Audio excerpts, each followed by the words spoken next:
So I want to talk about BPD specifically. Okay. And the reason that I do is I know someone that's very dear to me and I believe that they suffer with this.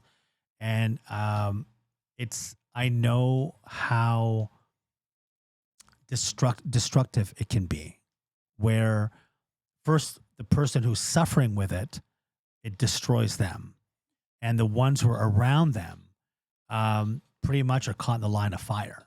And you know, I mean, like they didn't do anything to deserve it, but because they happen to be involved in that circle, in that family, or whatever it may be, you're that in the wrong relationship. vicinity at the wrong time. So, borderline personality disorder, based on the Mayo Clinic, it says that borderline personality disorder is a mental health disorder that impacts the way that you think and feel about yourself and others, causing problems functioning in everyday life.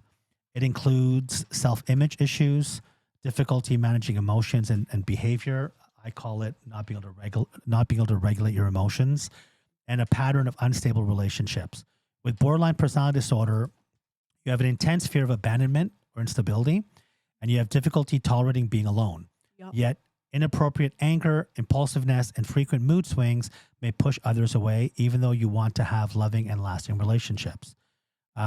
They also say that borderline personality disorder usually begins by early childhood, meaning the signs of it, but the trauma usually takes place when the person's a child, a very young child, because of abandonment by one or both parental figures. The condition seems to be worse in young adulthood and may gradually get better with age. If you have BPD, don't get discouraged. Many people with this disorder get better over time with treatment and can learn to live satisfying lives. Does that make sense? Yep. So who here suffers from BPD?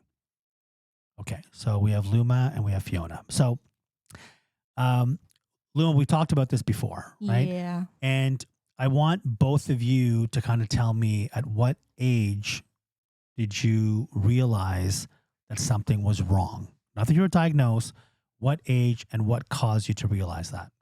As far as back as I can remember, maybe like 4 or 5 years old. Okay. And do you remember what made you think that something was wrong? I've always been addicted to pain. Every night, my parents would be like, "Why is there blood all over your pillow? Why is there scratches all over your face? Like your teachers think that we're like abusing you, but you're just abusing yourself. Like why?" It's when you were 4 or 5 years old. Yeah. And so you scratch yourself with your nails. Yeah, and I still do to this day. But when I was little, it was uncontrollable. Okay. And Fiona, how about yourself? What age, if you recall, when did you kind of realize that It was there's something not right? High school. I'd say grade 10. Okay. And Grade what? 10, I don't know. Things started to not seem right in my head. But I also when I was in grade 10, I was raped when I was 16. So I didn't speak on that until I was 18. So I didn't tell anybody. I didn't tell anyone what happened. And then I finally had told my sisters when I was 18. So I think between the 16 and the 18, between the 16 and the 18 mark is when I started to realize like the problems that were. So do you feel that, so what did you do that was out of the ordinary that made you realize that there's something here when you were 16? Just erratic things I was doing. Give us some examples. Like the same way Luma kind of said she would scratch herself and it was just like my behavior and the things I was doing like erratically. Like I came from a really good home with my parents. Like my parents were well off. Like we would take limo drives to go to restaurants for dinner. You know, like I came from a good house. It's not like it's not like I had issues growing up. It's like all of a sudden it just kind of hit me, and then all of a sudden I don't know what had caused it, but I started to feel like I wanted to do things like erratic. I wanted to go break into houses with my friend, or do things that I shouldn't be doing at 16 or 17 years old. So you wanted to? Would you say you wanted to get into trouble or live on the edge? Like living in fear, like He's living an adrenaline junkie. Yes, adrenaline for sure. Yeah, like same anything thing. to do to get myself very in trouble. impulsive. Yeah. Okay. That's when I started to realize it. Okay, and then after, like I was trying to kick in doors at 17 years old to go and get a bottle out of someone's house because we wanted to just get drunk for the day and skip school. Like that's stupid, erratic. Like I don't know why. So Luma, when you were 5, did your parents then decide to kind of take you in to get some medical attention, or No. no? So I didn't actually talk to like a professional until I was about 12, I want to say. So would you say it was like, And even then, I hid it from my parents. They didn't know because they didn't want me to. But do you feel that your parents really didn't bother doing anything when you were 5 because of stigma? Like they were worried about the image they would have, and people would be saying your child's got a, Well, people did. They're like, why is her face like that? Why is she so ugly? So wasn't like social services called? A couple times, but then they realized I'm doing it to myself, and they're like, And didn't say, hey, we recommend this or that. I don't remember, but Yeah, fucking, I guess not. CSA, like children's CAS, Or CAS, Children's Aid Society is a bunch of fucking crooks in my book. But they're fucking stronger than God. Oh No, yeah, they're yeah. There's a actually- movie out no, there they're called that, actually- right? More powerful than God. I think they're pretty. Well, they're privately run. They're pretty useless to be quite honest. Like Well, they do good in certain aspects, but families, some people who shouldn't have their kids longer than Yeah, what they that's should true. have. So it's- Well, I mean, they make money based on how many children they pull away from homes, and they get paid X amount, and they put them in foster but homes. it's not like they're just trying to pull any kids out because there's some kids that should be pulled that I have not seen pulled. From what I've read, what I've seen, and people I've spoken to, if there was any kind of domestic abuse in the house or the police was called and there's young children, the police automatically notify CAS. Yes, but I've been in the situation. But just because CAS gets involved doesn't mean they're taking your kids. Oh, no. They'll But come that's in. Where, that's what the stigma is where most people think like, oh, as soon as CAS comes, that it's no. CAS actually is really good for people with mental health issues because they will help to put you in those parenting programs to do the things that you're supposed to do to get yourself back into being a good parent. But keep in mind, that though, I do appreciate. at the about them, same but- time, though, depending on which location it is or office, because they're all privately owned, right? Yeah. They're not, and they're, when it comes to, I've done a lot of reading on this, and we're going to do a podcast on it. The way that the people are trained to run these, they're not up to par. So they have certain, requirements that the people should have who are CAS workers that go to houses. Yeah. They don't have the right qualifications. No, that's true. The foster homes that they send the children to are like fucking death camps. They're run like shit. The people just make money, and they have like 12 kids in the house. They feed them garbage. Like on top of it, they feed them like, what's that fucking shit in a can? Spam? What's it called? They feed them shit like that. That's their form of meat. Okay. And there's physical abuse that goes on, sexual abuse that goes on in these foster homes as well too. A lot of the kids run away. It's been like that since we were kids. And the amount of indigenous children whose lives they fucking destroyed is. I used to be a publisher for a magazine. We did a 3-part series on. This happened years ago, and it kind of made the news. Where there's 2 girls who are pulled away from their family and placed like 3,000 miles away in some fucking foster home. One of the girls hung herself and killed herself. Another one got into prostitution, was found dead. And they didn't give a shit. And then the CSA apologized. Oh yeah, we made him. Like, why would you pull someone from their community and place them 3,000 miles away? Like, if you're going to put somebody in a foster home and their parents are alive, wouldn't you put it close enough so there's chance of rehabilitation and reconciliation where the parents can work? So. No, but these guys didn't give a shit because the Canadian government themselves couldn't give a shit about Indigenous people. So I'm really, really surprised that CSA, if they did come, CAS, I don't think they did. That's horrible. And I'm not surprised really. So you said by the time you were how old? Would you say when they actually took you in? No, they never took me in. I was just in school, and one of my teachers Suggested it.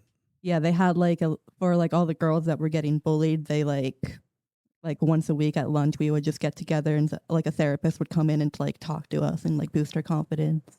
And was that kind of difficult for you to open up initially? Yeah, it was really weird because at first I was like, is there something wrong with me? Like, why was I summoned here? Like, you think I'm having a hard time, which I am, but I didn't think people knew that. Mm-hmm. And did that help over time? Yeah, I think it did. And so Fiona, with you, when you were 16, 17 and you're rebellious like this, what was your relationship like with your parents? Really bad. Okay. How I bad? was good until I was 16. Like, did they kick you out of the house? Well, because then I started smoking weed. But weed is, But smoking weed to them was like the devil's lettuce. So wasn't allowed. And then, yeah, I got kicked out and I lived at my friend's house. I was 16. And then from there, that's when it started, all the issues between me and my parents. But did you? At least getting called. But you and your mom were good before she died. Yeah, I know. Before she died, I was fine. But So when I was 16, how 17, old were it you was a lot when your different. mom passed away? My mom just passed away in August. That just passed. Sorry to hear that. Yep. Thanks. Okay, so when you were 16, you rebelled. Your parents kicked you out of the house, and the person whose house you stayed at, was she one of the girls that was rebelling with you? Yes, and her mom was actually a drug addict. So I'm pretty sure she didn't she have was any idea what was smoking. even going on half the time. Yeah, I think she was like smoking crack and doing heroin or whatever. So like we were young. It's Felicia. So how old were you when you actually started going in to get professional help and you actually realized that, you know what, there is something? So when I was in high school, that's when they started making me go into therapy and counseling, all that stuff. And then eventually, honestly, I didn't find out that I had borderline personality until 3 years ago. 3 or 4 years ago, I found out because I had so many things going on with me that they thought it was the depression, it was the anxiety, it was the manic depression. Then so it's gone through so many different things that eventually. So when you so how old were you when you first started seeing, like, you actually went in for help? How old were you? Like altogether, that was when I was 17. Okay. After I had come clean and it was like 17. 18. So who was the one that kind of encouraged you and got you? Was it your parents at that point, My or sisters? your sisters did? Yeah, because they were a little bit older and they're like, you need to get help. There's something wrong with you. And then when you went to when you were 17, what did they first say was wrong with you? Did they even say Well, anything? they made or? me go to my school counselor. So once I went to my school counselor at high school, that's when I opened up and said I was raped, blah, blah, blah. And then that kind of opened up the whole can of worms with everything else. So once I started to talk about it, I went to therapy. I would have moments where I was okay, and then I'd have moments where I would freak out and not be okay. And after how many years I did think you? dealing with that is what opened up more of my mental problems because I didn't want to talk about stuff and I was very shy and closed off. And like even something like this, like doing this podcast, this is something I would have never imagined doing because I could never speak in front of anybody. But then as I started going to therapy, I started realizing that like opening up was really good for what I was going through. And how long after? Like, so you said you were 17 when you started seeing a counselor. How long after did you kind of reconcile your relationship with your parents? Around that time, because they knew what had happened. So once they knew what I had gone through, it's like they wanted to help me. They took you back in? Mm-hmm. Okay. They took me back in and then I was living with them. And how was your relationship with you? Was it toxic with your parents or? Yeah, like I worked with them too. So my parents owned a bakery. So I would work with them. I'd be going to school and I'd be working. So I was with them a lot. It was very stressful. So we'd have good days, we'd have bad days. There's some days where bowls and pans were flying and I'd be getting kicked out the back door, and some days I'd make it through a whole shift. So And how about yourself, Luma? Did you have an unhealthy relationship with your parents, or were they very loving, or were you know? I know they're gonna watch this, so I don't know if I want to say. Okay, no, that's okay. You don't have to answer that question. That's fine. both of my parents are dead, so I'm okay.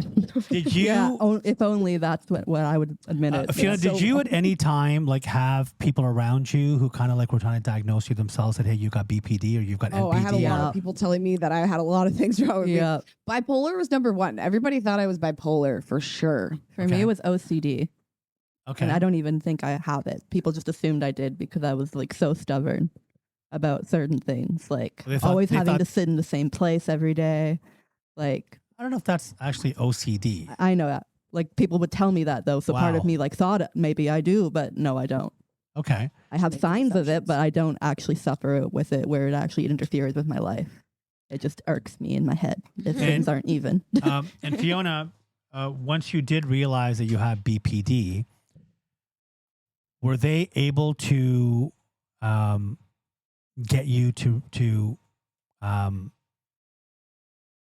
how can I phrase this? Were they able to kind of get you to come to terms with the childhood trauma that you went through?